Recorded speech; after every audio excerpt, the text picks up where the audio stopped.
कल सुबह की अपेक्षा आज वर्तमान समय में सुबह का समय है, कैसा महसूस हो रहा है? कैसी स्थिति लग रही है आपकी, सहज की असहज? अब भूकंप थोड़ी असहज है, बाकी ठीक ही है। कोई विशेष असहज नहीं है कि बैठा न जाए।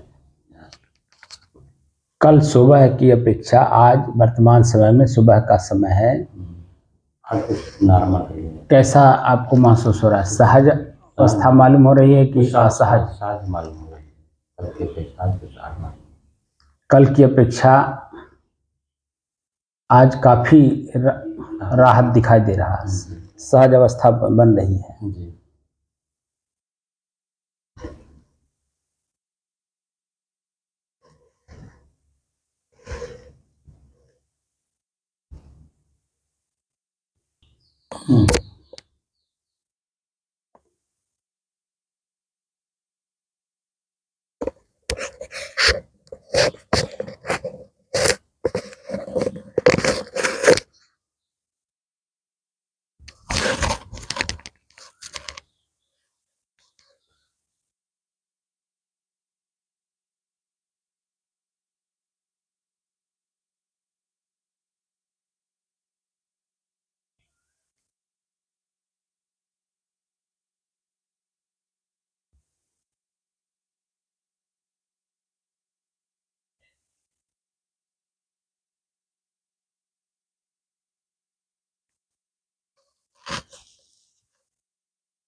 अपने ही चंचल मन को अपने ही बस में करके एकाग्रता, स्थिरता एवं स्वयं अपने आप में शांति का अनुभव करने की दृष्टि से साधना करते करते आज 946 दिन हो गए। तारीख 10 जून सन 2024, दिन सोमवार, प्रातःकाल का समय।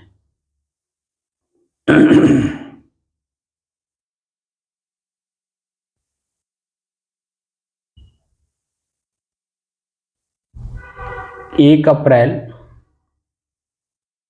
सन 2024 से आपने देखा होगा कि शुरुआत हुआ था गर्मी का। जी।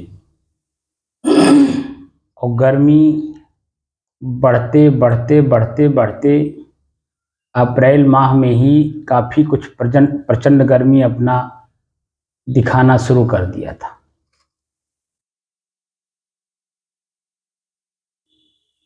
मई पूरा एकदम आपने देखा हो अपने चरम सीमा पर है।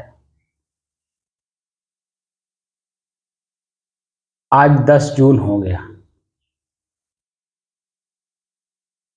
शाम का तो नहीं कहा जा सकता, लेकिन कल सुबह की अपेक्षा आज वर्तमान समय में प्रातःकाल के बेला में बाहर सोए हुए लोगों को 4 बजे के बाद कुछ हल्की फुल्की सिहरावन लग रही थी। सिहरावन समझते हैं ना? जी, ठंडक। सिहरावन मतलब ठंड का प्रथम प्रारूप, जी। जिसको हम 5% कह सकते हैं। जी। तो हमने देखा कि क्योंकि मैं भी बाहर ही सोया था, रात में नींद नहीं आ पाई, इसलिए कि पैर टपक रहा था। टपक मतलब दर्द कर रहा था।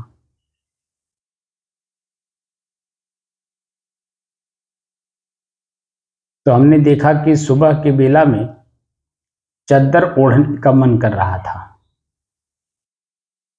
4 बजे के बाद।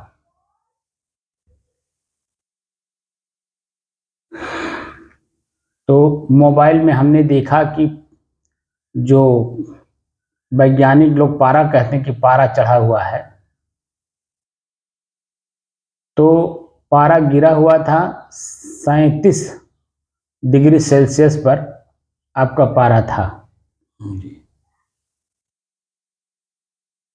तो जो सूरज की प्रचंड गर्मी है और जिसके कारण सांस लेने में सुबह की बेला में भी हम लोगों को दिक्कत होती परसों तक दिक्कत हुई है। जी। परसों मतलब 8 तारीख तक। जी। कल से कुछ गिरावट आई है, इसलिए मैंने पूछा कि कल की अपेक्षा आज कैसा महसूस हो रहा है। तो ताप, आंच, गर्मी, जलन, झुलसन, ये सब चीजें नहीं दिख रहा है। श्वास लेने में दिक्कत भी नहीं महसूस हो रहा है।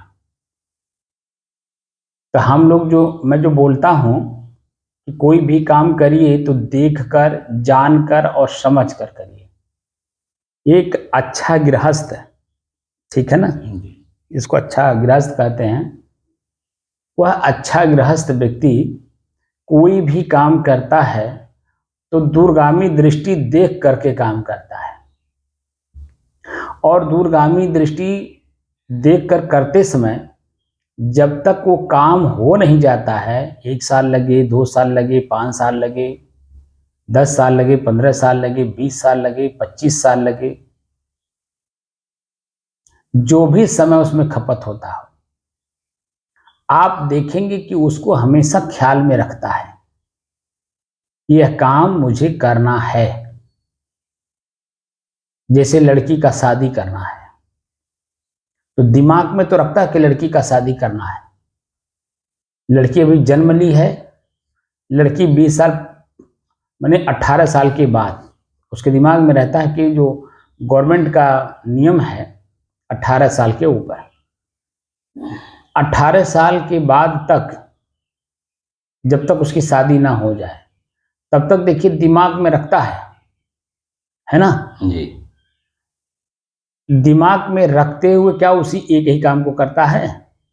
नहीं, और भी काम करता है। नौकरी करेगा, बिजनेस करेगा, खेती करेगा, माने उसके अंदर में और जो टैलेंटता है उसका प्रयोग करेगा, 4 पैसे की अर्निंग करेगा, क्योंकि प्रतिदिन तो खर्च है ना। प्रतिदिन का खर्च देखते हुए, आए गए तिथियों का सेवा करते हुए भी, स्वयं की सेवा करते हुए भी दिमाग में उस बात को रखता है कि लड़की की शादी करना है। तो क्या करता है? धन इकट्ठा करता है। प्रतिदिन के खर्च से, अगर मान लीजिए 100 रुपये का खर्च है प्रतिदिन का एक्चुअल, उसमें भी वो 10, 20, 50 जितना भी बचा पाए बचाने की कोशिश करता है। नमक रोटी खा लेगा, दाल रोटी खा लेगा, सब्जी रोटी खा लेगा, अचार रोटी खा लेगा, कोई जान भी नहीं पाता है। लेकिन उसमें से कुछ पैसे बचा बचा के और धीरे धीरे इकट्ठा करते करते जब 20 साल की लड़की हो गई, शादी करता है, तो कम पड़ता है तो कर्ज भी लेता है,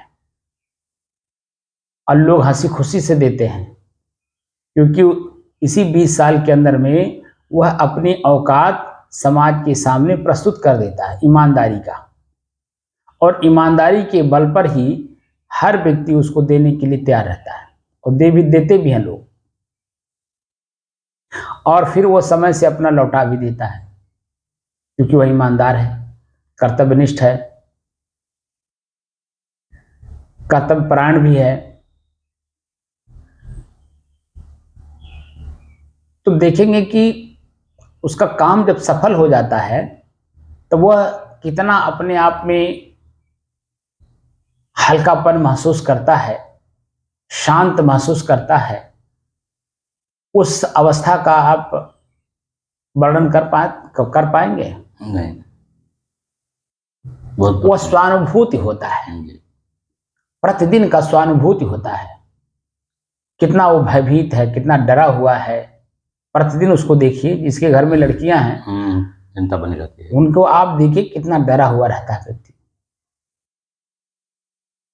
हर काम करते हुए भी वो हमेशा डरा रहता है, और जब वह अपने डर को खत्म कर ले जाता, अंत में अपनी ही बेटी का शादी करके जब से लौट भेज देता हो अपने घर को, तो उसका डर भी, वही जो डर है ना, वह वहीं उसी दिन खत्म हो जाता है। और डर खत्म होते ही वह अपने आप को एक अच्छा इंसान भी मानता है, अपना कर्तव्य भी समझता है, और जो उस क्षण अनुभूति उसके अंदर में होती है, निर्भयता का, प्रसन्नता का, आनंद का, सुखी जीवन का, एक सुखी गृहस्थ होने का, एक अच्छा नागरिक होने का, उसको जो एक अलग महसूस होता है, वह महसूस बना आप वर्णन शब्दों में नहीं कर सकते। कहीं भी इसका लेख आप कहीं पढ़े हो तो बताइए। नहीं। इसका उदाहरण दिया गया है कि जब तक चावल रहता है तब तक उसको सब रखते हैं, और जब चावल से भात बन जाता है तो उसको कोई नहीं रख पाता है, अंत में फेंक देना पड़ता है, खराब हो जाता है। क्या मतलब? मतलब यह है कि जब तक लड़की सेटिल, मतलब कम है, मतलब शादी उसकी नहीं हुई है, मतलब चावल है, तब तक घर आदमी पिता रखता है।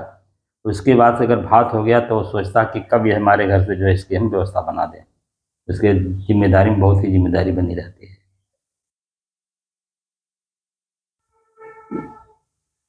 वो फेंकने का भाव तो जो है वो सो है ही है। मैं जो कहना चाह रहा हूं उसमें ये उदाहरण सटीक बैठेगा कि नहीं बैठेगा जो आपने दिया। मैं क्या कहना चाह रहा हूं, मन के अंदर में जैसे ही प्रथम दिन आपने सुना कि लड़की पैदा हुई, जी, आपका मन कैसा होता है? भयभीत होते हैं था कि मतलब भयभीत होते हैं कि नहीं? जी। डर जाते हैं कि समाज की सारी बुराइयां मेरे घर आ गई। जी। क्या आ गई? समाज की सारी बुराई मेरे घर आ गई। जी। क्योंकि वह ऐसा वस्तु ही है कि चील गीध कौवा नोचने वाला, जी। ऐसा मांस का टुकड़ा है वो, जी। कि कोई भी कहीं किधर से ही नोच ले तो बुराई नहीं हुआ। जी। जी। उस बुराई के चलते आपके मन में हमेशा शंका बना रहता है। लेकिन जब वही जो सुचारू रूप से, सुव्यवस्थित ढंग से उस बच्ची का शादी करके उसको अपने पति के साथ भेज देते हैं, तो जो मन में शंका है, भय है, वो खत्म होते ही अपने आप में हम कैसा महसूस करते हैं? बहुत रिलैक्स, बहुत रिलैक्स, बहुत रिलैक्स महसूस करते हैं ना। आज हम लोग 2 महीना 10 दिन से लगातार गर्मी को देख रहे थे, जी। और गर्मी इतना प्रचंड होती जा रही थी कि हमको श्वास लेने में दिक्कत हो रहा है। इतना भय भी हम लोगों को पैदा हुआ। जी। जी। इस कमरे में घुसने का मन नहीं कर रहा था। इस कमरे में आने के लिए सोचना पड़ता था। तो वहाँ गर्मी होगी, पसीना होगा, व्याकुलता होगी, बेचैनी होगी, घबराहट होगा, कुलाहट होगा, दम घुटेगा, क्या क्या नहीं हम लोगों ने सुना और उसका प्रयोग करके हम लोग देखे भी। लेकिन आज वही ताप, आंच, गर्मी, व्याकुलता, जो कुछ भी हम लोगों को मिल रहा था परसों तक, कल से कुछ डाउन होना शुरू हुआ है। जी, डाउन हुआ। ऐसा क्यों हो रहा है? मौसम, आप देखे होंगे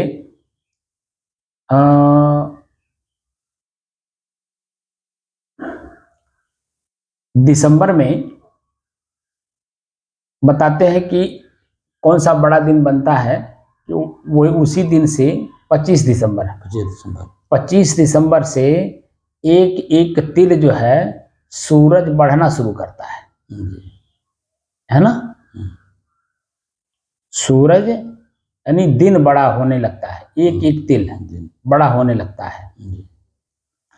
बड़ा होते होते होते होते कब तक बड़ा होता है? उसके बाद डाउन भी तो होता है। वो कौन सा दिन है? जिस दिन से दिन कम होने लगता है कि तिल, वो कौन सा दिन है, कौन सा महीना है? जेठ है, सबसे बड़ा महीना होता है। जेठ ही में दिन बड़ा दिन होता है, जेठ तक। नहीं, जेठ में बड़ा दिन होता है, और तो कम कब से होता है? उसका भी मानक है 21 जून या कुछ ऐसे करके है। ठीक है ना? तो अब 10 दिन और रह गया है, या मान लीजिए, तो देखेंगे कि पारा डाउन हुआ है। पारा डाउन होने की वजह से सुबह कुछ हल्की सी सेहरन लगी, आज, कल तक नहीं था, आज लगा है। तो वो जो सिहरन लगी है, इसका मतलब है कि ताप में कुछ गिरावट आई है, यानी गर्मी में गिरावट आई है। तब तो सुबह हल्की सी सिहरन लगी है, ठंड महसूस हुआ है। और अभी जो हम लोग कमरे में बैठे हैं, इसमें अभी भी ताप है। ताप। क्यों है? क्योंकि दीवार गर्म है, छत गर्म है, इसका हवा गर्म है। बाहर में ठंडी है क्योंकि हवा में है, कमरे में नहीं। कमरे में गिरावट तब आएगा कि जब बारिश होकर के दीवार और छत पूरा भीग जाएगा, तब इसका जो हवा है वह भी ठंडा होगा, तब हम लोगों को एक आनंद की अनुभूति होगी। और उसी क्षण के लिए हम लोग इंतजार करते हुए आगे बढ़ रहे हैं। जिस दिन बारिश होना शुरू हो जाएगी, छत और दीवार अपने आप में भीग जाएगा, ठंडा हो जाएगा, उस दिन से हम लोगों की स्थिति नॉर्मल होती जाएगी। जो ताप, आंच, गर्मी किसकी वजह से हो रहा था? प्रचंड गर्मी की वजह से। और दिन प्रतिदिन तिल तिल घटता घटता घटता घटता यही दिन जो है अब हम लोगों को लेके किस दिशा में जाएगा? ठंड की ओर। तो ठंड की ओर जब बढ़ेंगे तो वहां कौन सा, किसका प्रकोप होगा? प्रसाद का। किसका प्रकोप होगा? कौन से तत्व का? जल तत्व का। अभी तक तो अग्नि तत्व का प्रकोप है, प्रचंड है। अब धीरे धीरे जब दिन कम होगा तो देखेंगे कि जो अग्नि का प्रकोप है, प्रचंड गर्मी, वह प्रचंड गर्मी धीरे धीरे धीरे धीरे डाउन होता जाएगा। सूरज अपने आप में प्रचंड है, वो गर्म है, वह नहीं कम होगा। हमारा जो पृथ्वी है, हमारी जो पृथ्वी है, और पृथ्वी जिस एरिया में हम लोग हैं, वो सूरज से थोड़ा हल्का सा पीछे होने लगेगा। तो देखेंगे कि जो प्रचंड गर्मी के कारण ताप, आंच, खुजली और तमाम चीजें मिली हम लोगों को अभी तक, वह धीरे धीरे धीरे धीरे उसके सूरज के ताप से हम लोग बचते हुए अब प्रकोप किसकी बढ़ेगी? ठंड की, यानी पानी की। तो पानी तत्व जो है वो अब अपना प्रचंड स्वरूप दिखाएगा। कब तक? नवंबर, दिसंबर और जनवरी, अक्टूबर तक। अक्टूबर से शुरू होगा ना? कौन सी बरसात? नहीं, मैं जल ठंडी की बात कर रहा हूँ। हाँ, ठंडी का अक्टूबर बाद शुरू हो जाएगा, नवंबर से। नवंबर कह रहा हूँ, नवंबर, दिसंबर, जनवरी। 14 जनवरी के बाद लोग कहते हैं कि आधे माघे कंबल कांधे, यानी जो रजाई ओढ़ते थे वो कंबल में आ जाएगा 14 जनवरी के बाद। तो 14 जनवरी के पहले तक नवंबर, दिसंबर, जनवरी, ये 2.5-3 महीना जो प्रचंड प्रकोप होगा वो किसका होगा? जल तत्व का। वह जल तत्व हमें दिखाएगा कि मैं अपने प्रचंड स्वरूप में हूँ। जैसे अभी हम लोग किसको देख रहे हैं? अग्नि तत्व को। अग्नि तत्व अपने प्रचंड प्रकोप में है। तो हम लोगों को ऐसे लग रहा है झुलसा देगा, जला देगा, भस्म कर देगा, है ना? तमाम तरह की चीजें इस तरह से महसूस हो रही हैं, जिसके कारण हम लोग भयभीत हैं।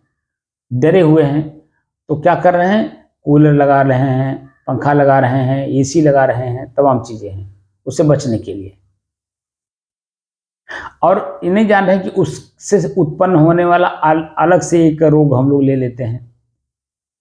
पसीना हुआ, पंखा चलाए, 5 मिनट तक आपको अच्छा लगेगा, 5 मिनट के बाद यही पंखा हमारे शरीर के ऊपरी हिस्से का जो जल तत्व है उसको सुखा देता है, और जैसे सुखाता तैसे चरचराता है कि नहीं शरीर, अकड़न जकड़न तमाम चीजें हमको पैदा महसूस होता है। रात में आप पंखा चला करके सो जाइए, आपका शरीर अकड़ जाएगा। तो एक अलग हम लोग, क्योंकि हम लोगों को जितनी आवश्यकता है, आवश्यकता से ज्यादा हम लोग उसका अनुभव लेने लगते हैं, इसलिए वह चीज हमें दुख का कारण भी बन जाता है। आवश्यकता आविष्कार की जननी है, मनुष्य करता है बस उतने जितने में काम चल जाए। मान लीजिए गर्मी भयंकर है, पसीना टप टप चू रहा है, अगर बिजली है पंखा चलाइए मात्र 5 मिनट के लिए, बस खाली जो पसीना है उसको सुखा लीजिए। आगे जब आप बढ़ेंगे तो यही हवा आपके शरीर के लिए नुकसानदायक हो जाएगा, तो आपके शरीर की जो नमी है वो सुखा देगा। तो सुखाना भी नहीं है, और पसीने को हमें अनुभव भी करना है कि पंखा चल रहा है, पसीना हमारा सूख रहा है। पसीना सूख जाए बस उतने में बंद कर दीजिए। लेकिन मन जो है वह आलस से बस पंखा को बंद नहीं करता, तो और प्रकार के रोग ले लेता है। तो जितनी हमें आवश्यकता है, जब जरूरत है, हमें इस बात का ध्यान रखना चाहिए कि किस चीज का प्रयोग कब हम कर रहे हैं।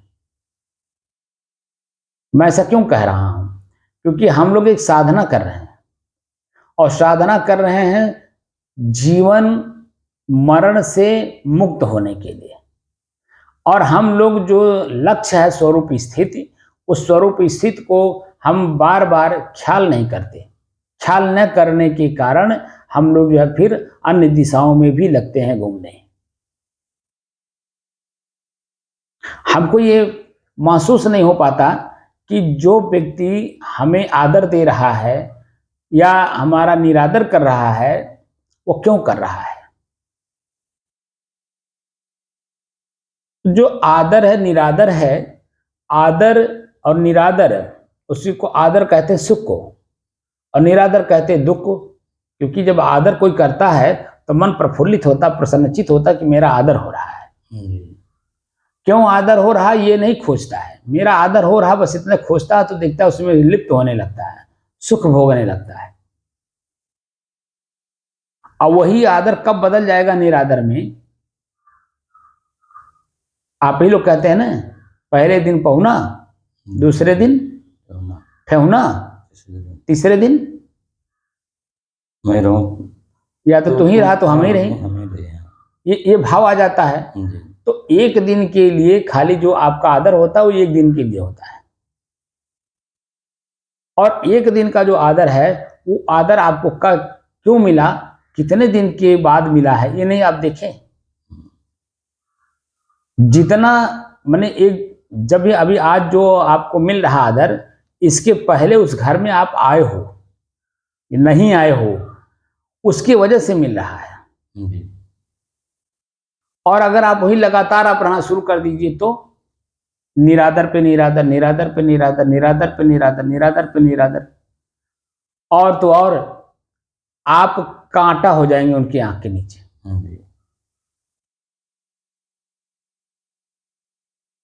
तो जो दुख है उसी का निवारण तो हम लोग ढूंढ रहे हैं। तो आदर निरादर में हमें फंसने की जरूरत ही नहीं है।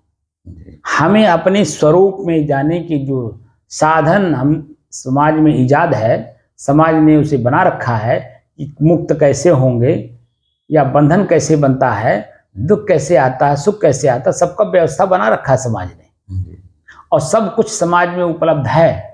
अब हमारी दृष्टिकोण जो है जैसी होती है हम उसको पालन वैसा करते हैं। हम स्वयं अपने आप में एक संत बने तो क्यों बने, हमको एक साखी मिली थी शुरू में, जब मैं विद्यार्थी जीवन में था तब की बात है, सन 88-89 में। कि ब्याह नहीं यह व्याधि है, सकहु तु जाहु बचाए, और पायन बीड़ी परत हैं ढोल बजाए बजाए।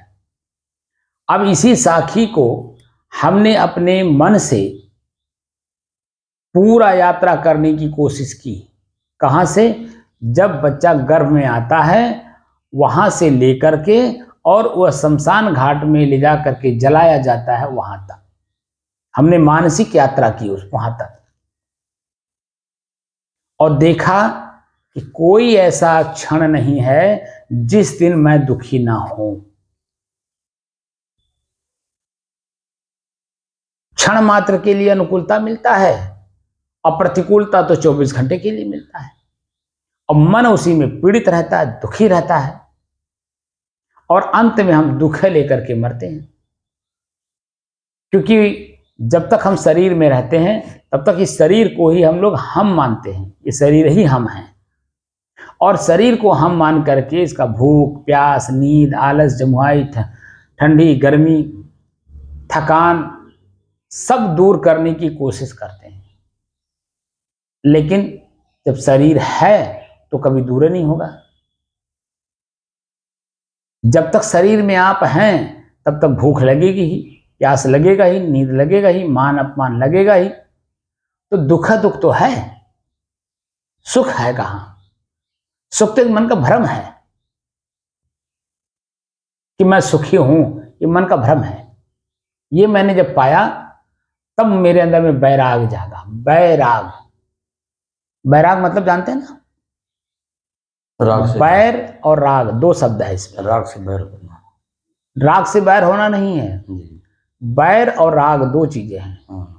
बैर माने दुश्मनी होता है, राग माने आसक्ति होती है। मन के अंदर में किसी के प्रति ना राग हो, यानी मोह हो, चिपकाहट हो, और ना ही किसी के प्रति दुश्मनी भाव हो कि हमारे दुश्मन हो, वो हमारे दुश्मन हो, ये भाव ही ना हो, उसे बैराग। उस स्थिति में जो अपने आप को ले जाके खड़ा करे वह बैराग्यवान। बैराग्य जो शब्द है एक साधन है, उसको जो अपने जीवन में धारण करता है, धारण करके उस स्थिति को प्राप्त कर लेता है, उसे बैराग्यवान कहा जाता है। तो जो संत होते हैं वह बैराग्यवान होते ही हैं, ना किसी से दुश्मनी करते हैं और ना ही किसी से मित्रता करते हैं, बस एक रस चलते हैं और कहते हैं कि जहां हमारा कुछ ज्ञान विचार भक्ति लोग अपने जीवन में धारण करने की कोशिश करें, मेरा काम है उनको चेताना, उनको जनाना कि ये जो शरीर है ये जड़ है, इस जड़ शरीर में तुम चेतन हो, तुम अपने आप को नहीं पहचान रहे हो, तुम अपने आप को पहचानने की कोशिश करो, ये शरीर तुम नहीं हो, और शरीर से उत्पन्न दुख और सुख तुम नहीं हो। तुम तो सुख के सागर हो, लेकिन तुम अपने सुख के सागर को शरीर में ले जाकर के दुख के गर्त में डाल दिए, क्योंकि शरीर को अपना मान करके आसक्त हो गए हो। और जो कि शरीर में आप बता दीजिए किसी अंग में, पूरे शरीर के किसी अंग में बता दीजिए कि सोना चांदी हीरा मोती पन्ना पोखराज कुछ हो, या कोई सुगंधदार चीज हो, कोई जगह बता दीजिए अपने शरीर में। कोई ऐसा इसमें जो संसाधन है, जैसे आंख है, कान है, नाक है, इनके द्वारा क्या निकल रहा है? क्या कोई अच्छी चीज निकलती है? आंख से कीचड़ निकलता है, हम जैसे कीचड़ को देखते हैं वैसे तुरंत जब जाकर मुंह धोते हैं और आंख से निकाल करके बाहर करते हैं। कान में खूंट है, मुंह में क्या है? खखार है, कफ है, थूक है, यानी गंदगी का अंबार है पूरा शरीर जी, और कुछ है ना इसमें। और इसी गंदगी के अंबार को हम मैं मान के बैठे हैं कि शरीर ही मैं हूं। जो कि मैं आजकल किसी से भी प्रश्न पूछ रहा हूं, कोई भी व्यक्ति बैठता है, मैं एक ही प्रश्न पूछता हूं पहले, ये शरीर मैं हूं या ये शरीर मेरा है? जैसे शब्द कान में पहुंचता है तैसे उसकी चेतना जागृत होती है। तो बहुत से लोग तो शरीर को ही मैं कहते हैं कि शरीर ही हम हैं। कुछ लोग जो समाज में बैठे हुए हैं तो वो कहते हैं महाराज जी मेरा है। कुछ लोग बेवकूफ टाइप के लोग होते हैं जिनको कुछ ज्ञान नहीं है तो कहते हैं ना ये शरीर मैं हूं ना ये शरीर मेरा है। अरे दो प्रश्न है, ये शरीर मैं हूं या मेरा? दो में से एक ही न बताना है, दो में से एक है है। अगर शरीर मैं नहीं हूं तो शरीर में मैं हूं कि नहीं? जी। शरीर अगर मैं नहीं हूं तो शरीर में हूं कि नहीं? जी। तो शरीर में हूं तो शरीर मेरा है ना। जी। तो साफ साफ क्यों नहीं कहते कि शरीर मेरा है? अब वहां पे कहते हैं कि ना ये शरीर मैं हूं ना ये शरीर मेरा है। मतलब जो बुद्धि है, विचार है, विवेक है, उसका दिवालापन निकाल देना। अब बता दीजिए दो में से एक तो हम होंगे ना। जी। जैसे शरीर अगर हम हैं तब तो दुख सुख तो हमेशा हमेशा लगा ही रहेगा, दुख तो कभी वो हटेगा ही नहीं। जी।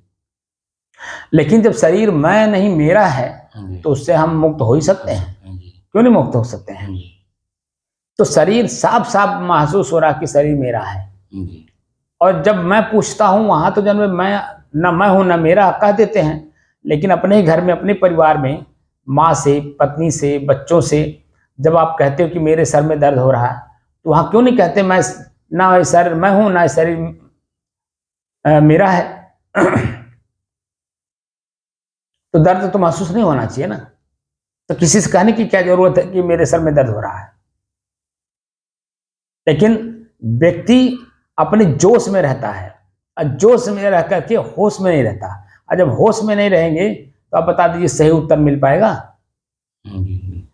कभी भी किसी भी प्रश्न का उत्तर, किसी भी समस्या का समाधान शांत मन से ही किया जा सकता है, स्थिर मन से ही किया जा सकता है, एकाग्र मन से ही किया जा सकता है।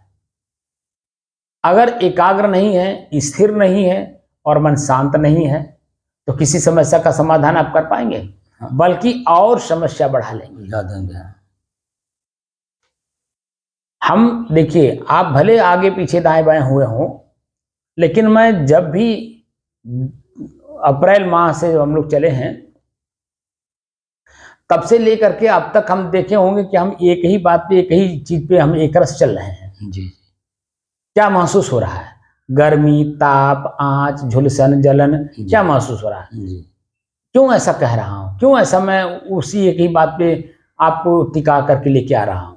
इसी स्थिति को देखने के लिए जो आज वर्तमान में महसूस हो रहा है कि आप कमरा खोले होंगे, जो ताप, आंच, गर्मी, जलन, झुलसन प्रवेश करते समय होता था, बैठते समय भी होता था, 1 घंटे तक होता था, 1 घंटे के बाद जब पसीना शरीर में हो जाता था तब नॉर्मल होता था।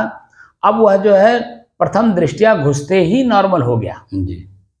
अब आज से देखेंगे कि दिन प्रतिदिन पारा गिरेगा, मौसम गिरेगा, मौसम में बदलाव दिखाई देगा, तो जो जलन झुलसन हमको महसूस हो रहा था वह धीरे धीरे धीरे धीरे अब एक आनंद की अनुभूति की ओर लेके जाएगा। आज जो क्या महसूस हो रहा है वो जलन झुलसन नहीं है। तो क्या महसूस हो रहा है? एक आनंद की अनुभूति महसूस हो रहा है ना। क्यों महसूस हो रहा है? क्योंकि जलन नहीं है, हवा में गर्मी नहीं है, ताप नहीं लग रहा है, आंच नहीं लग रही है, हमको श्वास लेने में दिक्कत नहीं हो रहा है। तो कैसा महसूस हो रहा है? एक आनंद की अनुभूति हो रहा है कि नहीं? क्यों हो रहा है? क्योंकि जल तत्व इस हवा में प्रवेश कर गया है। हवा में जल तत्व प्रवेश कर गया है, चाहे 1% हो चाहे आधा ही % हो। समझ रहे हैं कि नहीं? तो वो जो है हमको आनंद की अनुभूति करा रहा है। कौन? जल तत्व। तो क्या मैं जो गर्म, प्रचंड गर्मी के कारण जलना, झुलसना, ताप, आंच, व्याकुलता जो हमें मिल रहा था, क्या वो मैं था? अगर वह मैं होता तो जल के खाक हो गया होता। लेकिन वो मैं नहीं था। वो प्रकृति में था। जी अब प्रकृति में होने की वजह से मैं अपनी शक्ति को थोड़ा सा ईजाद किया, जी थोड़ा सा अपनी शक्ति को जागृत किया। और जागृत जैसे किया, इसको कहते हैं सहनशीलता। जी सहनशीलता रूपी शक्ति को हमने जो तवज्जो दी, महत्व दिया, उसके कारण जो है जितनी भी गर्मी आई 2 महीना 10 दिन के पहले आज तक, उस सभी गर्मियों को, सुबह हो चाहे शाम हो, चाहे दोपहर हो चाहे रात हो, सबको हम लोग सहनशीलता के कारण उसे सहन करते गए। और सहन करते करते करते करते एक अवस्था ऐसी आ रही है अब कि जल तत्व अब अपना प्रचंड स्वरूप दिखाएगा। अभी तो शुरू किया है, तो शुरू अब शाम को रहेगा कि नहीं रहेगा मुझे नहीं मालूम, लेकिन वर्तमान में जो अनुभव हो रहा है मैं उसकी चर्चा कर रहा हूं। तो ये जल तत्व अब जैसे जैसे आगे बढ़ेगा वैसे वैसे एक आनंद की अनुभूति देते हुए आगे चल करके हमारे ही शरीर को ठंड भी अनुभव कराएगा।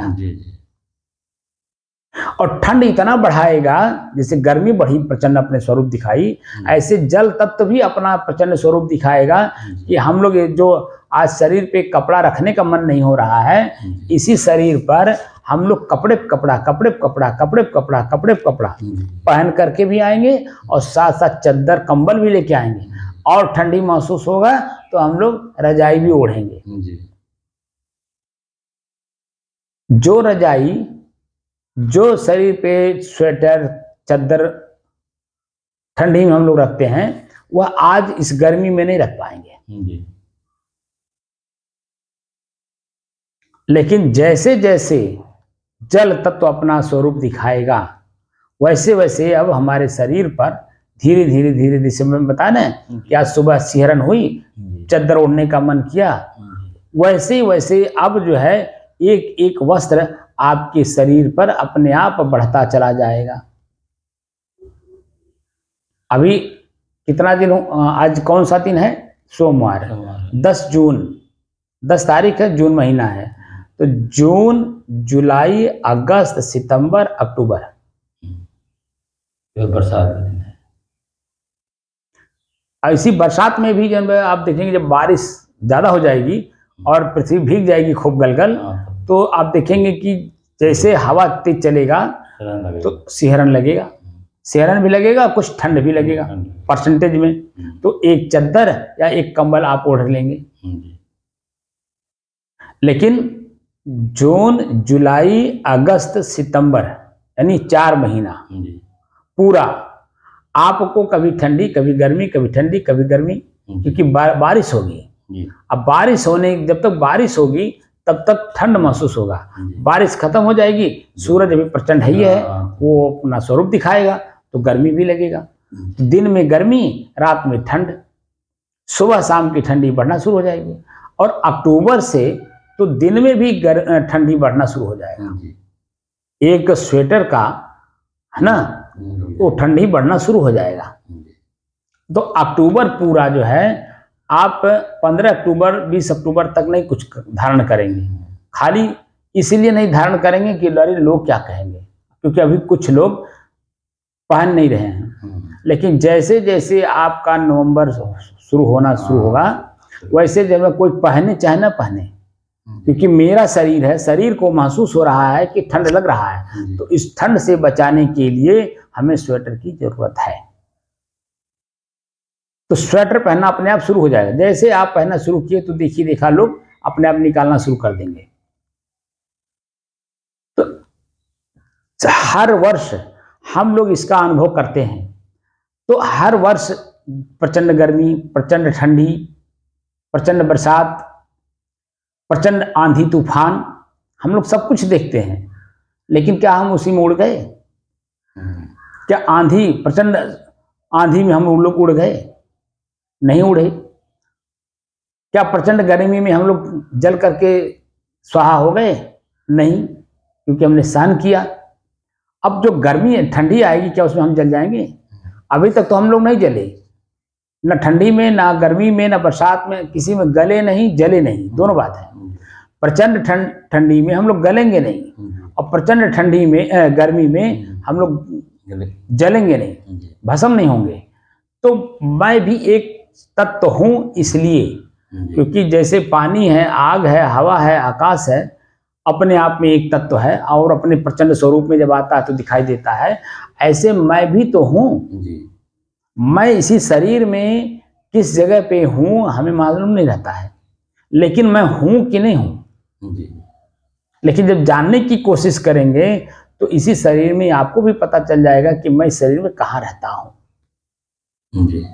क्या मैं दिखाई देता हूँ कि नहीं। अगर दिखाई देता हूँ तो वो देखने की आंख कौन सी है जिससे हम स्पष्ट अपने आप को देख सकें।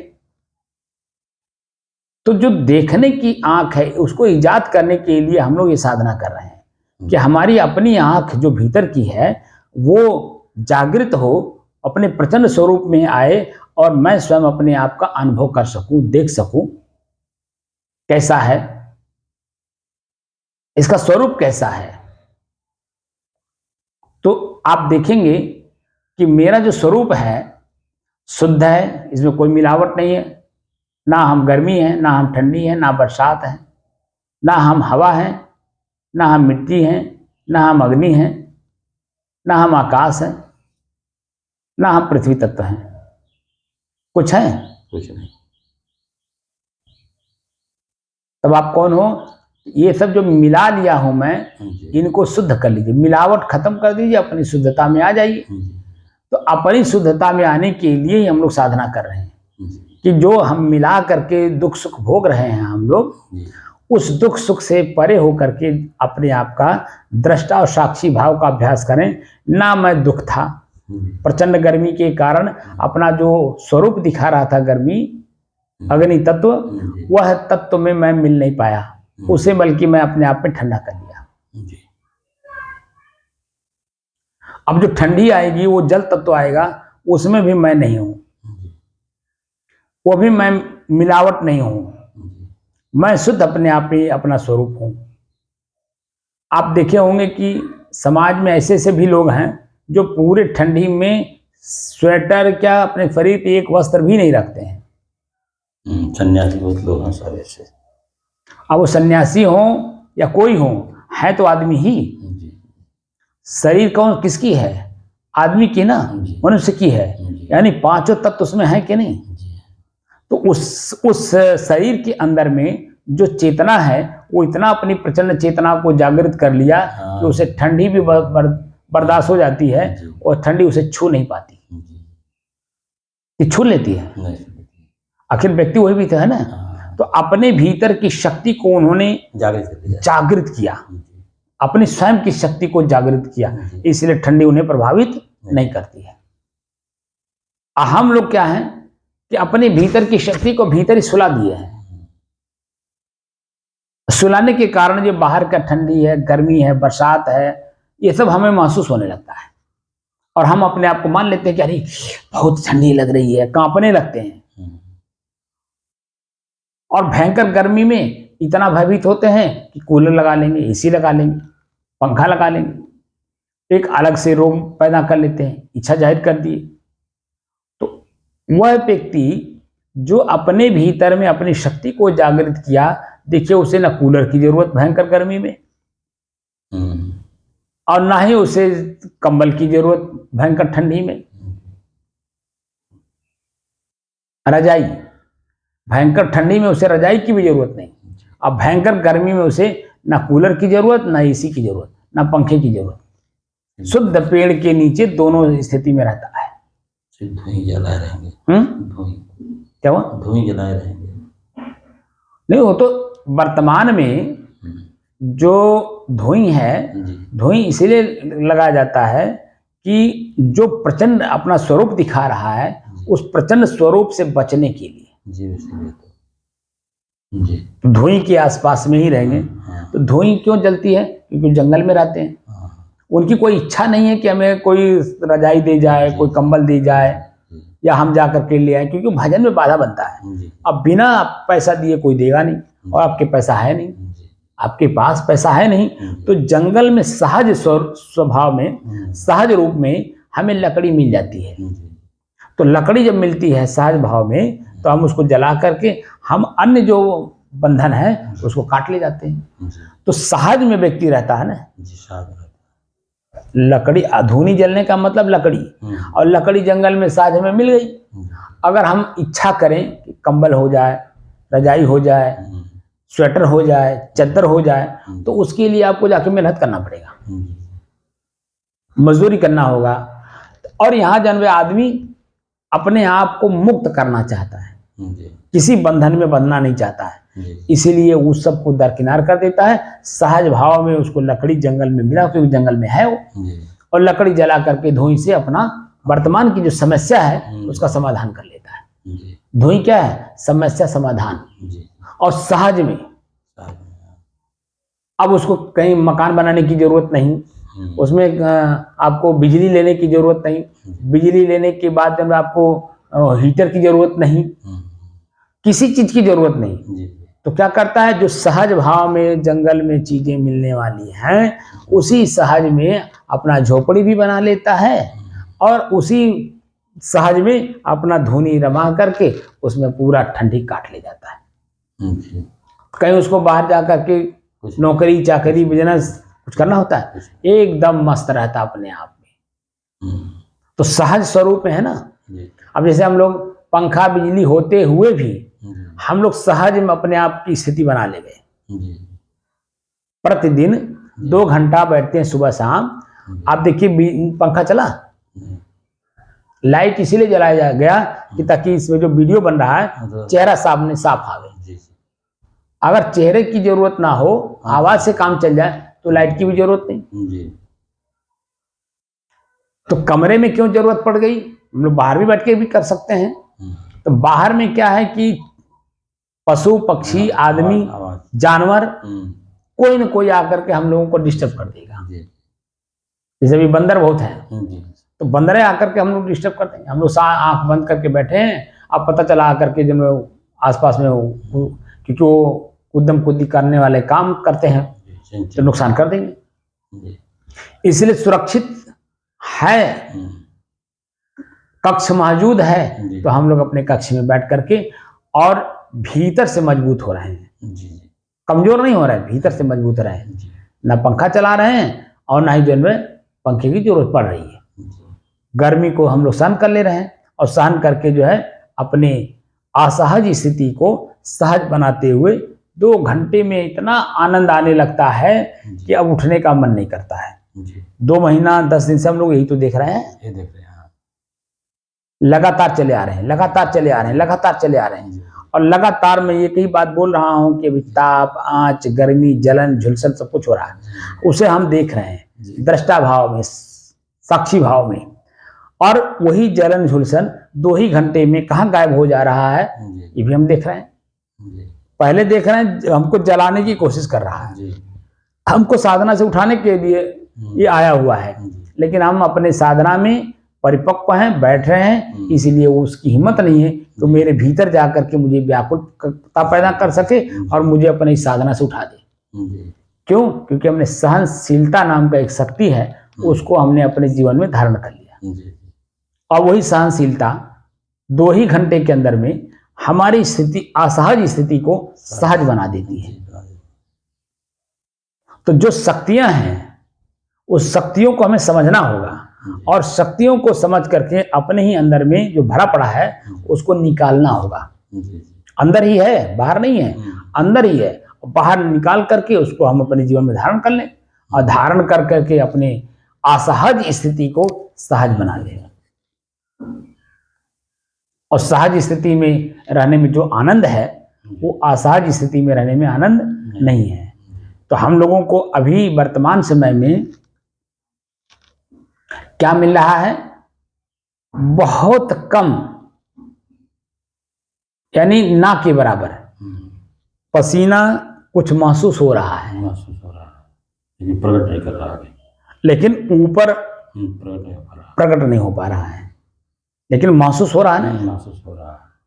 कुछ हल्का फुल्का न के बराबर, कुछ हवा में गर्मी भी है, और उस गर्मी के कारण आंच भी है, और आंच के कारण जो हमारे शरीर को स्पष्ट भी कर रहा है, आंच लग रही है, ताप भी लग रहा है, लेकिन ना के बराबर है।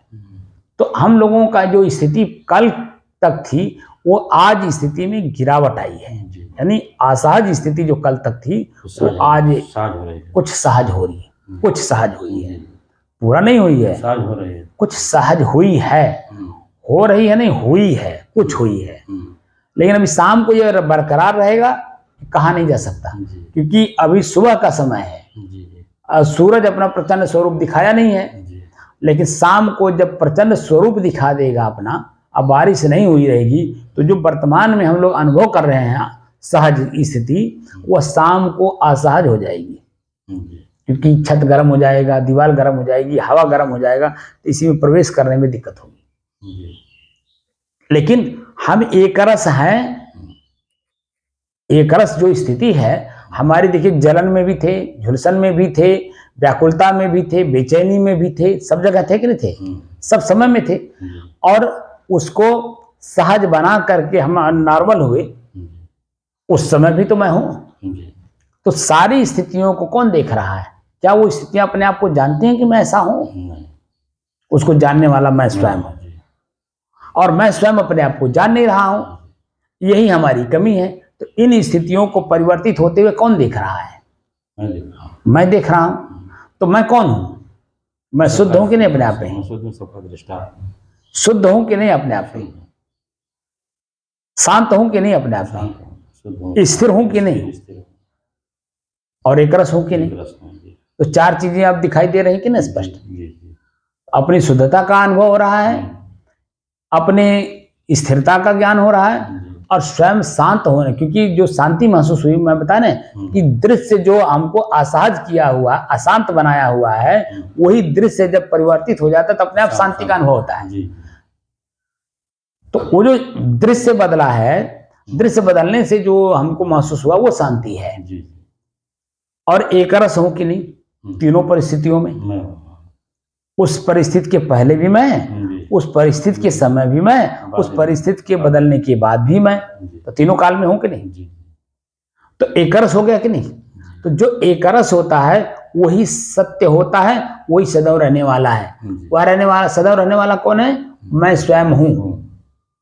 मैं स्वयं अपने आप में सदैव रहने वाला हूं। इस शरीर के पहले भी था, इस शरीर में भी वर्तमान में हूं, इस शरीर में न रहने के बाद भी मैं रहूंगा। लेकिन अब इसमें कर्म का जो सिद्धांत होगा, उस सिद्धांत के अनुसार दुख सुख हम भोगते रहेंगे। अगर कर्म हमने ऐसा नहीं किया कि हम मुक्त हो जाएं, तो कर्म बंधन हमको फिर पुनः दुख सुख का अनुभव कराता रहेगा, क्योंकि हमने इसका नाश नहीं किया। हमने इसका नाश नहीं किया। नाश न करने के कारण वो अनवरत चलता रहेगा। और हम लोग करने क्या बैठे हैं? उसे नाश करने की। तो नाश करने की दृष्टि से हम लोग बैठे हैं, क्योंकि वासना नाम का एक ऐसी राक्षसी हमारे हृदय में गड़ी हुई है कि वो बाहर निकलने के लिए नाम नहीं लेती है। आम आदमी तो जान ही नहीं पाता, जो खास आदमी है, जो उसमें लगा हुआ है, वह तो उसको समझ नहीं पा रहा है, तो आम आदमी कैसे समझेगा? तो हम लोग उसी को समझने की दृष्टि से बैठे हैं। ये ताप, आंच, गर्मी, जलन, झुलसन क्यों सहन कर रहे हैं? वो जो वासना नाम की राक्षसी हमारे हृदय में गड़ी हुई है, उसे निकालने के लिए। क्योंकि जब वो अपने प्रचंड स्वरूप दिखाने लगते हैं ना हमारे शरीर में, तो जान लीजिए कि हम लोग उसके अधीर हो जाते हैं। और उसकी अधीरता स्वीकार करके हम उसमें उसके वशीभूत होकर के उसकी वाली कर लेते हैं, और ताकि जो है और जन्म मरण का चक्र हम लेते रहें। और हमको जन्म मरण के चक्कर में डालने के नाते ही हमारे शरीर में उत्पन्न होती रहती है, और हम नहीं जानते हैं, इसलिए उससे बच नहीं पाते हैं। अब हम लोग उसको जानना चाहते हैं, देखना चाहते हैं, समझना चाहते हैं। देखना, जानना, समझना और अपने जीवन से निकालना।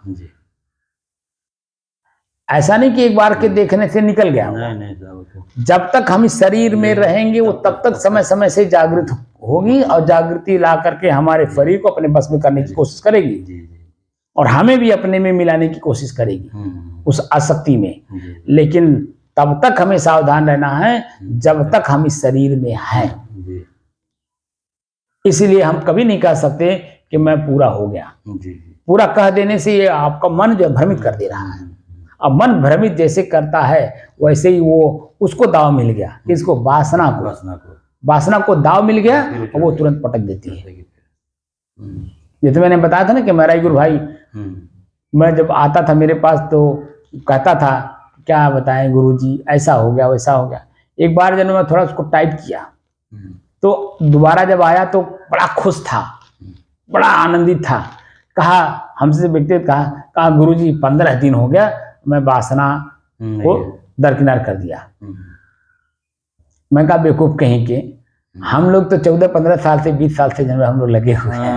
वासना कहाँ कर पाए, तो साथ लेकर घूम रहे हैं तो कहाँ। शरीर ये वासना का है ना, और तुम जो 10-15 दिन के अंदर में हमको बताने आए हो वासना शरीर। तब मैं कहा कोई बात नहीं है।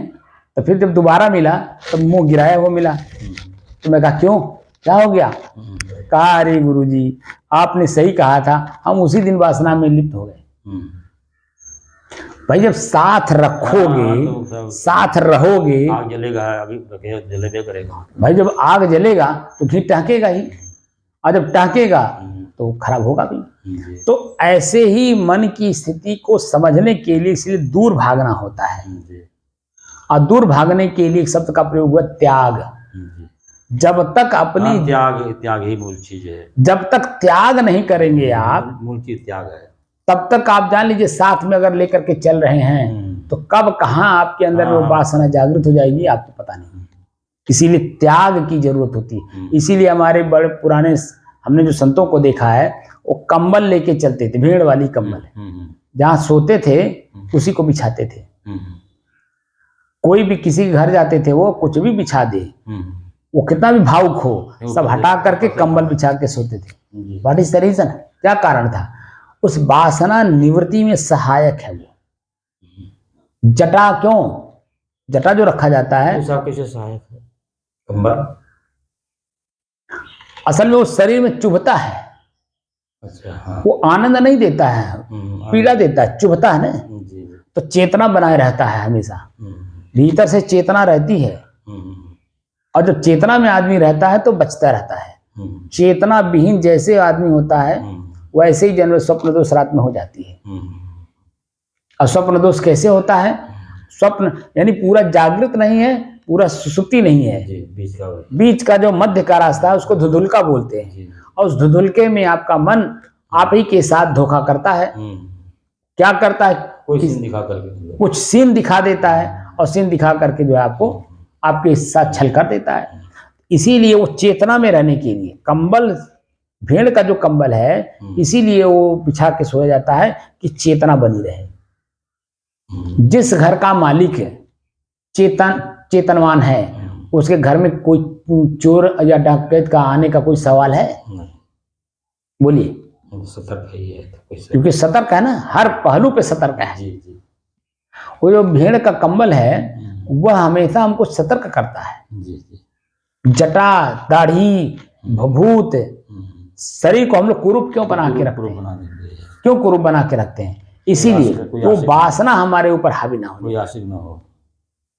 वो वासना हमारे ऊपर हावी ना होने पावे, इसलिए ये सब चीजें की जाती है। खड़ाऊ क्यों पहना जाता है? इसलिए कि स्थिर होकर के चले।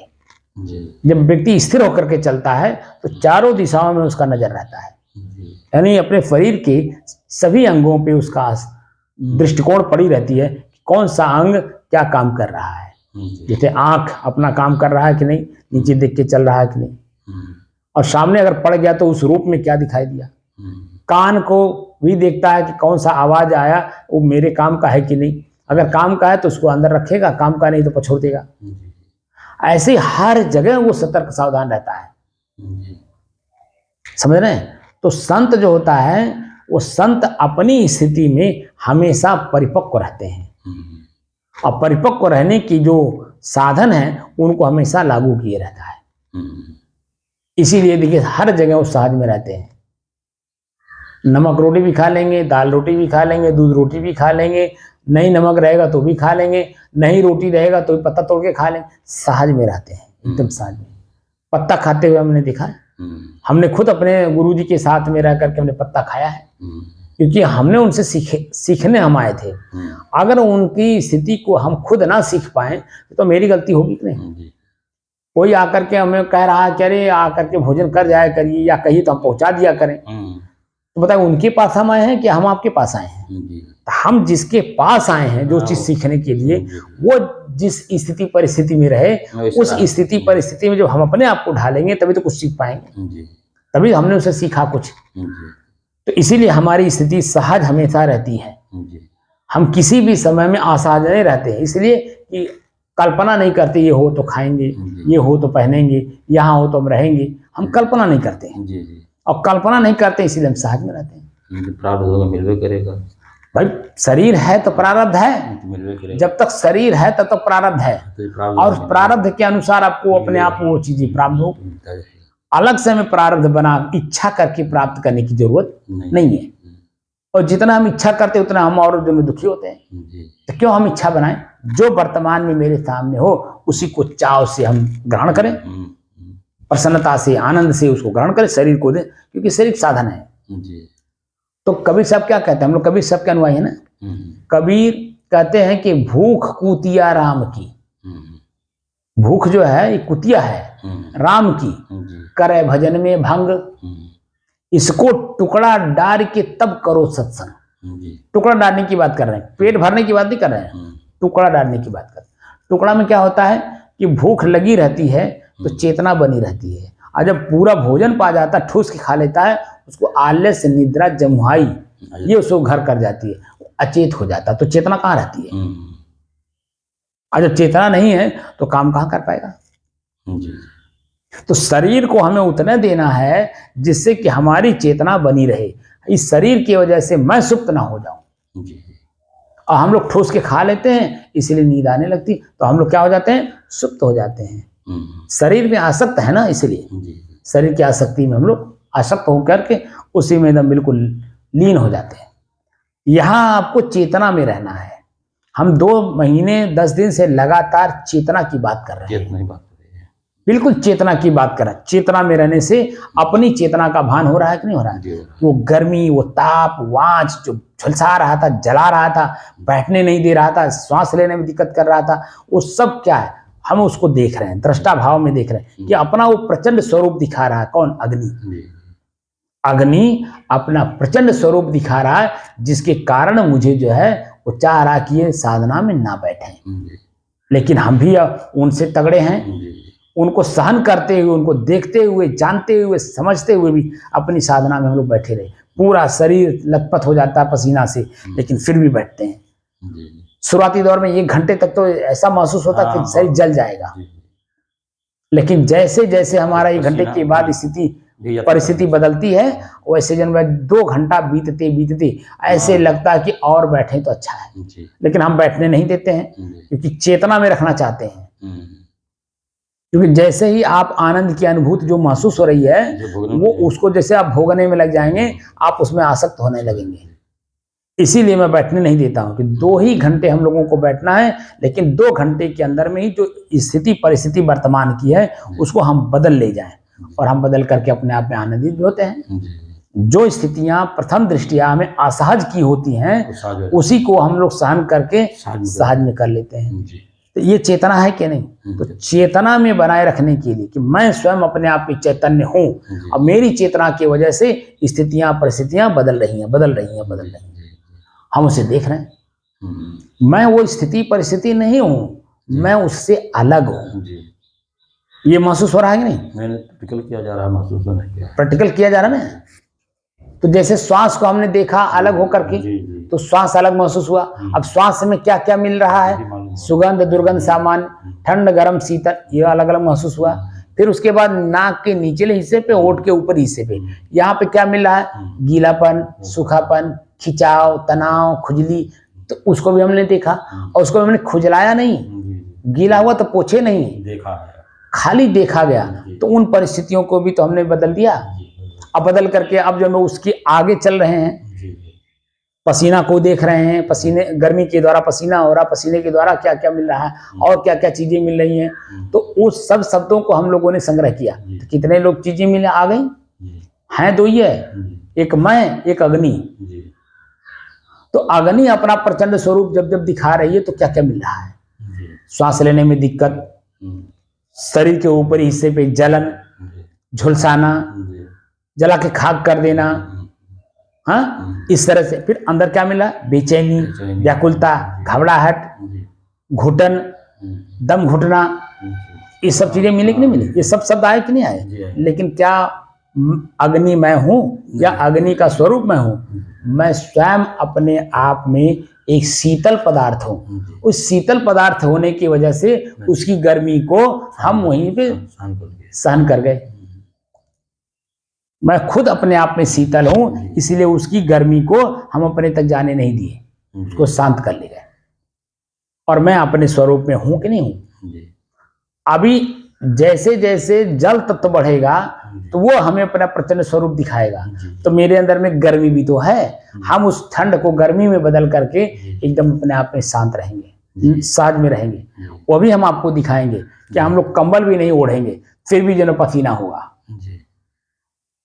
रजाई भी नहीं ओढ़ेंगे फिर भी जो हम अपने आप में शांतशील होंगे।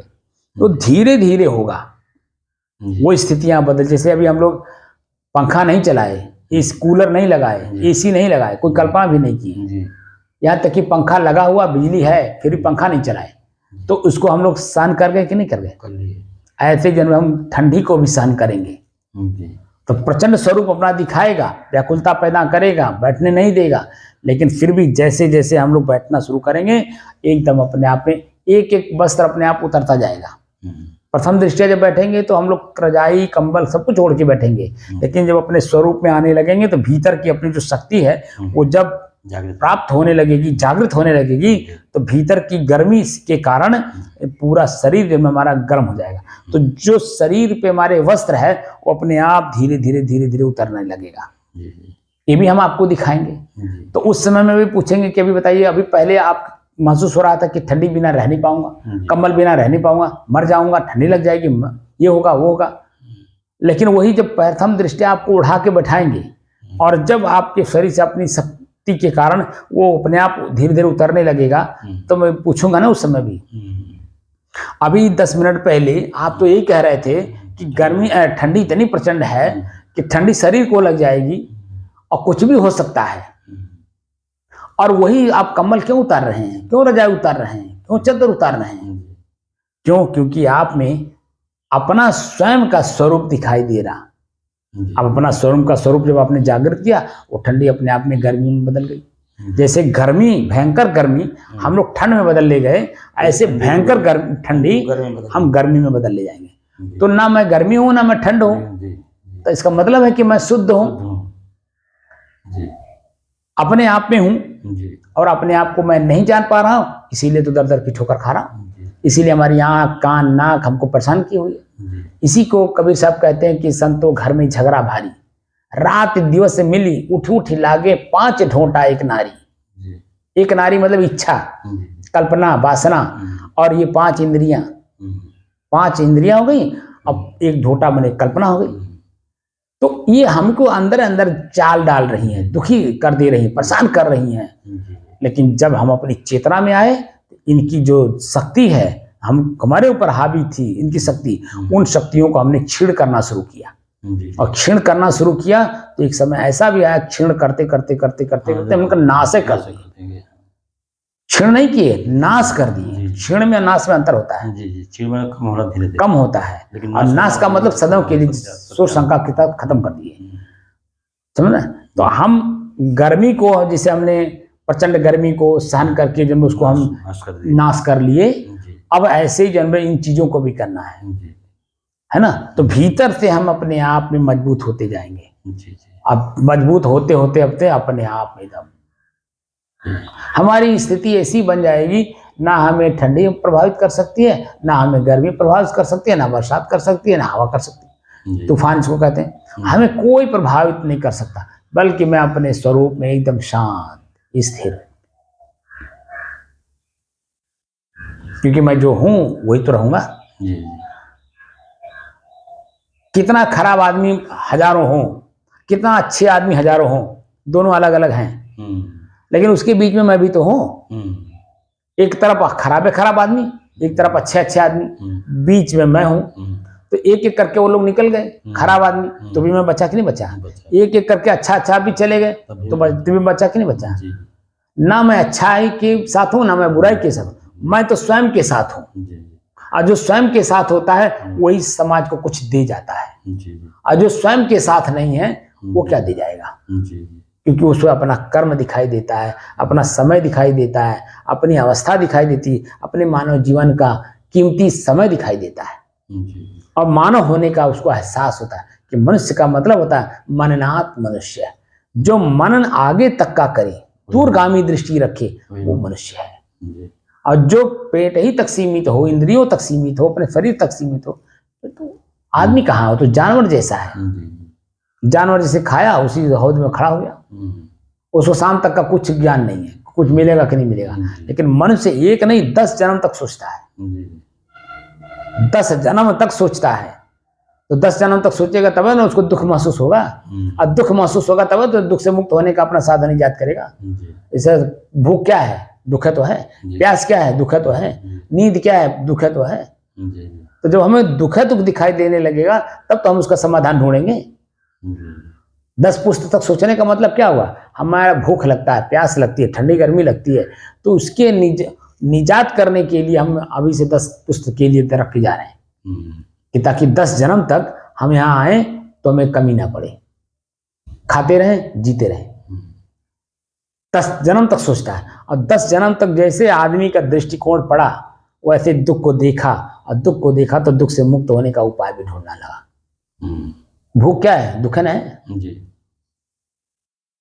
हम लोग 6 महीने तक या साल भर तक के अन्न के लिए जो परिश्रम करते हैं, अभी से धान बोने का समय आ रहा है, तो गेहूं बोए थे, काटे, अब धान बोएंगे तो 4 महीना इंतजार करेंगे कि नहीं करेंगे? अगले 6 महीने के लिए इसके काम करना है, तो उसके लिए भी देखिए अभी से शरीर में हमारे मट्टी पोतना शुरू हो जाएगा।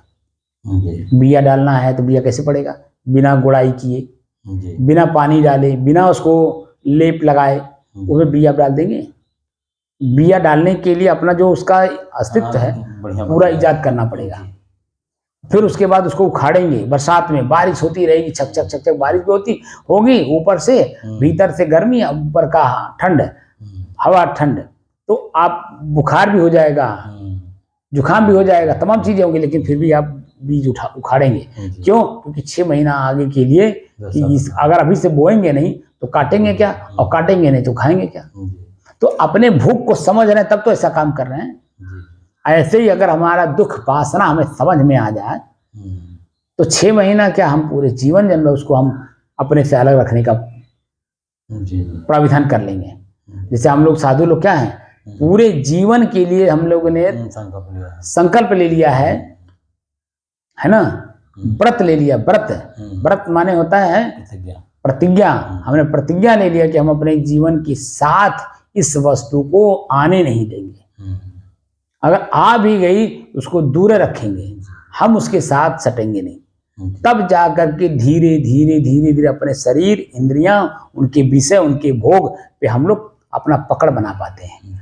अगर हम बार बार उनके पास जाएं ही, उनको हम देखें ही, उनकी बातों को सुने ही, तो हम अपनी पकड़ बना पाएंगे? नहीं। तो आम आदमी की तरह हो जाएंगे। इसीलिए साधना की जरूरत होती है। साधना का मतलब होता है बार बार अभ्यास करना। जो बार बार अभ्यास, पंखा चला चला करके हम लोगों ने सुख भोगा है, उसी सुख को हम दुख में बदल करके पंखा चला ही नहीं रहे हैं, और अपने स्वरूप में आकर के अंत में आनंद की अनुभूति लेते हैं। पंखा नहीं चल रहा है लेकिन फिर भी हमें अंत में आनंद मिलता है, और पंखे से कई गुना लाभ मिलता है। पंखा तो 5 मिनट में हमें दूसरा भी चीज देने लगता है, लेकिन जो हम आधे घंटे तक इसे सहन कर लेते हैं गर्मी को, उसके बाद क्या मिलता है? परमानेंट सुख मिलता है। परमानेंट मिलता है ना, सुख रहता है, आनंद रहता है। लेकिन फिर भी जो है हम अपने आप को अभी परमानेंट नहीं कर रहे हैं, क्योंकि क्षण क्षण का जो सुख है इसको तो पहले हम खत्म करें। जो क्षण क्षण का सुख ले रखे हैं ना, उसको पहले खत्म करें, तो दुख में बदलेंगे, तब हम फिर अपने तक पहुंचेंगे।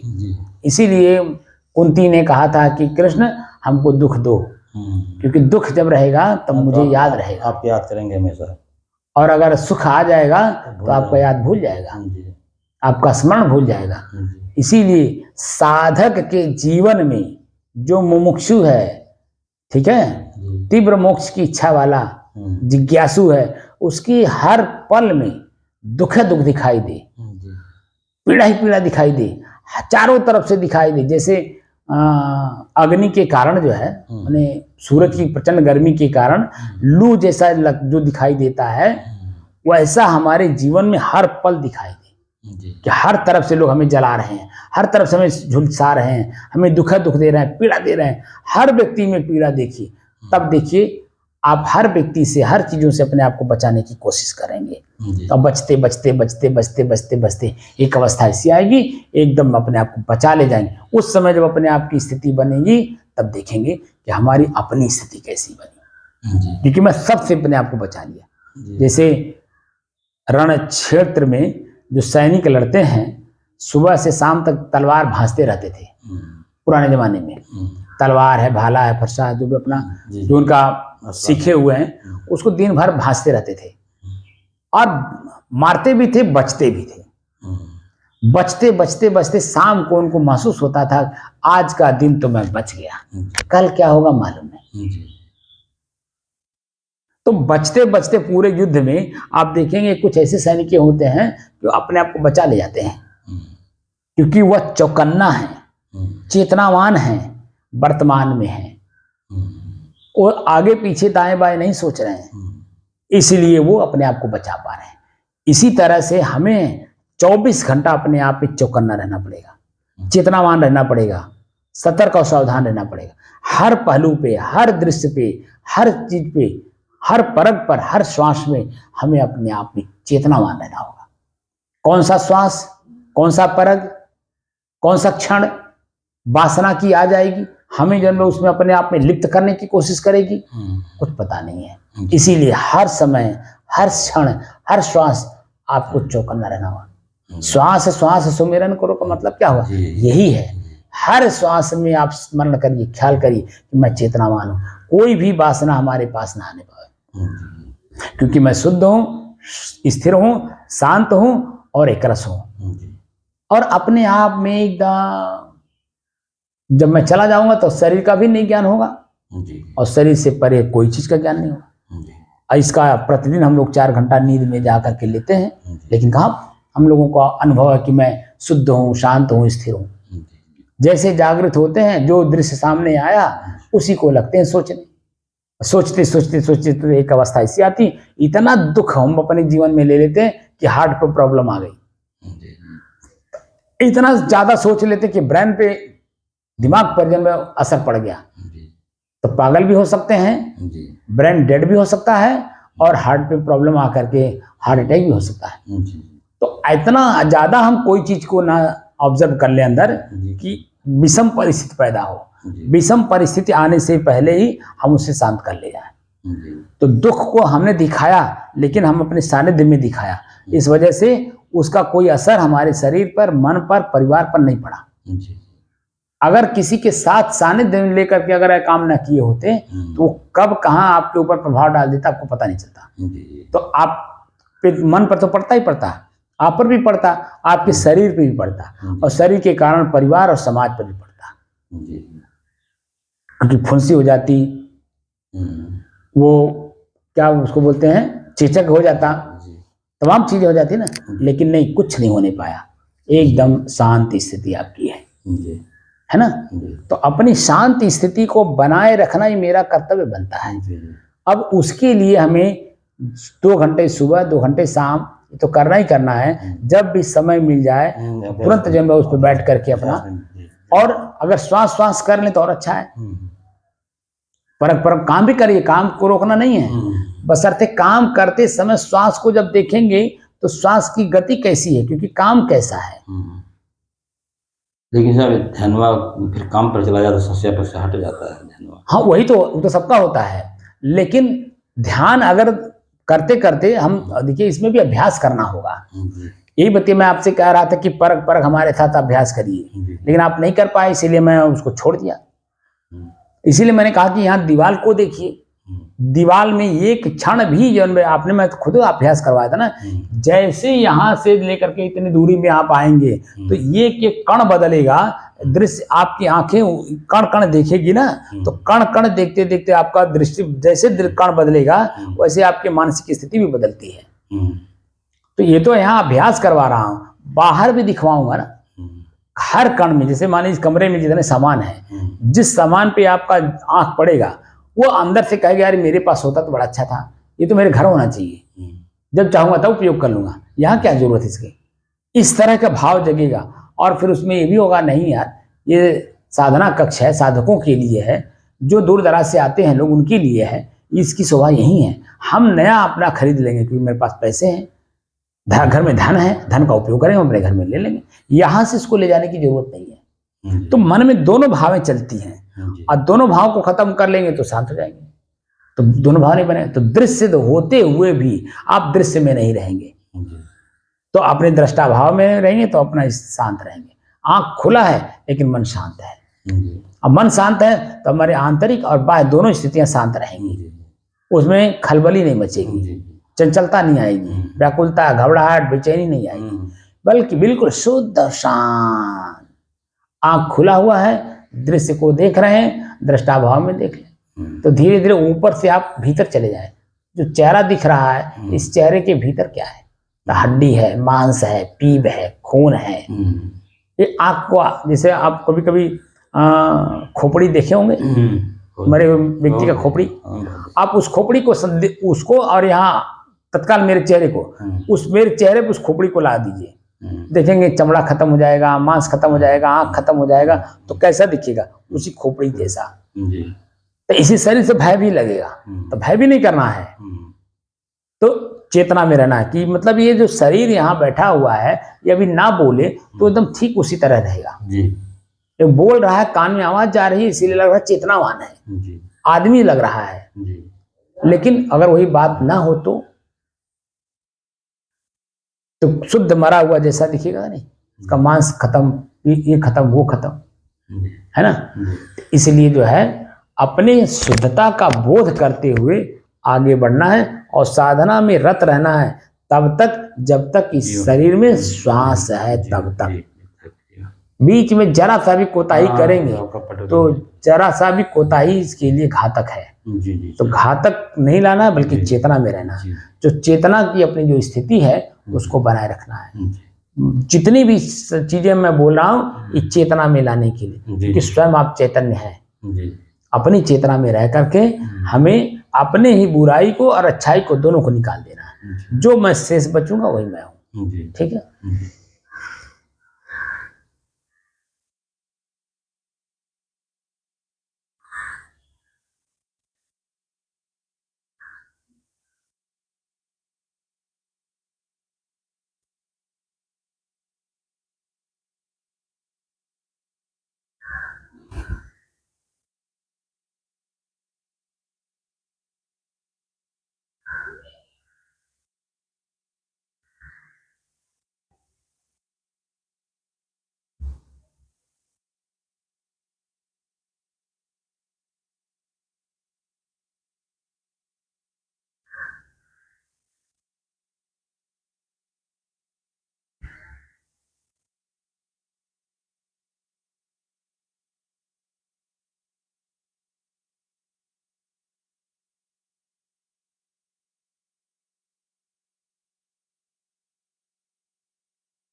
साहिब बंद कर दिया जाए। तो वर्तमान की स्थिति समझ में आ गई ना। तो वर्तमान समय में हम लोगों का जो कक्ष का वातावरण है बिल्कुल सहज है, लेकिन वही कल तक असहज था और आज बिल्कुल सहज लग रहा है। असहज स्थिति है लेकिन बहुत कम मात्रा में। ये बात समझ में आ गई ना। और इससे कि पहले भी आप थे जब प्रचंड स्वरूप अपना दिखा रहा था, और अभी प्रचंड स्वरूप में गिरावट आ गई है तभी आप हैं, और इसमें और गिरावट आ जाएगी तभी आप रहेंगे। तो तीनों काल में आप हैं कि नहीं। 2 महीना 10 दिन से लगातार आप एक ही चीज देख रहे थे, प्रचंड गर्मी है, प्रचंड गर्मी है, प्रचंड गर्मी है, प्रचंड गर्मी है। आप व्याकुल हो रहे थे, बेचैन हो रहे थे, लेकिन उसको भी सहन कर गए, उसको भी बदल ले गए। और अभी जो नॉर्मल स्थिति आएगी और ये भी जो है अपना प्रचंड स्वरूप दिखाएगा। तो प्रचंड स्वरूप जिसका भी आए वह मैं हूं नहीं, वह अपने अपने तत्व का है। तो तत्व अपना अपना काम कर रहे हैं, मैं अपना काम करूं। तो मेरा काम क्या है? शुद्ध, शांत और स्थिर। अब एक रस, ये 4 जो चीज हैं, शब्द हैं, इन्हीं चारों शब्दों में हमें पूर्ण रूपेण पकना है कि मैं शुद्ध हूं, मेरे में कुछ नहीं है। तो जो गर्मी थी वो भी मैं नहीं था, गर्मी के द्वारा उत्पन्न तमाम चीजें मैं नहीं था। अब जो ठंडी आएगी, ठंडी से उत्पन्न होने वाली तमाम चीजें मैं नहीं रहूंगा। तो धीरे धीरे धीरे धीरे हमारी अपनी स्थिति मजबूत होगी। और हर क्षण देखना है, एक क्षण मैं नहीं हूँ, एक क्षण मैं नहीं हूँ, एक क्षण मैं नहीं हूँ, एक क्षण मैं नहीं हूँ। तो मैं कौन हूँ? मैं इसका देखने वाला, जानने वाला, समझने वाला, प्रयोग करने वाला, इससे अलग, शुद्ध, स्थिर, शांत और एक रस। एक क्षण परिवर्तित हो रहा है, लेकिन मैं परिवर्तित नहीं हो रहा। मैं स्वयं अपने आप में स्थिर हूँ, शांत हूँ। ठीक है? साहिब बंदगी, साहिब बंदगी, साहिब।